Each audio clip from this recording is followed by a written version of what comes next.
OmniDriver, another way of talking to a Jaz. What is it? OmniDriver is a cross-platform device driver library. Written in Java, so it runs in Windows, it runs on Mac, and it runs on PC. Supports all Ocean Optics USB spectrometers, including the Jaz. Supports any other USB device, provided we write a driver for it. Some of the pros and cons of OmniDriver. It's easy to integrate devices into your application, and I emphasize your application, because if you've got an application running on your PC, you can put one of our devices in there fairly easily. You get the full power of your PC. We say that Jaz has a pretty powerful processor. We're just running a Blackfin processor running at a certain speed with certain capabilities. It does not have a floating point arithmetic unit. So if you're doing floating point math calculations, Jaz has to simulate that. PC doesn't. All the resources of your PC are available to you. Hard drives, external hard drives, networks, you name it, it's available.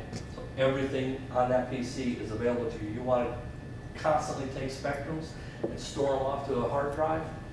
Feel free. This is the way to do it.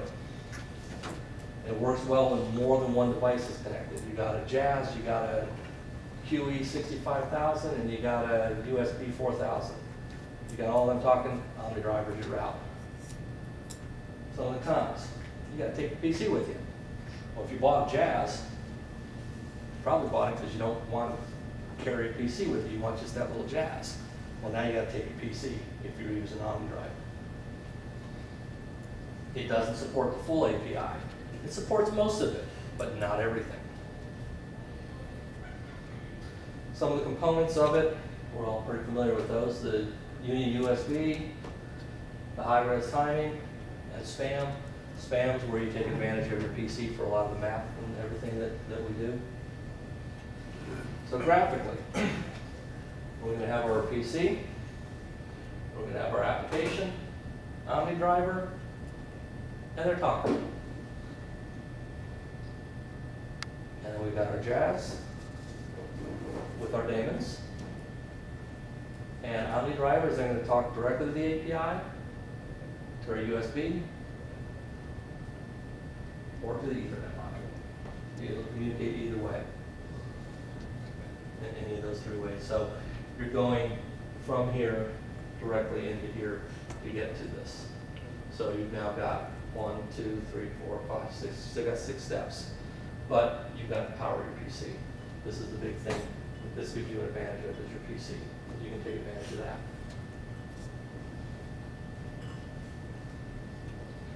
The types, anything where you have to have a PC, obviously. If you're using something like LabVIEW or a similar package, OmniDriver is a good route to go. If you have your own application that you've already got, and you just want to incorporate a spectrometer or some of the features of Jaz, this is a good way to go.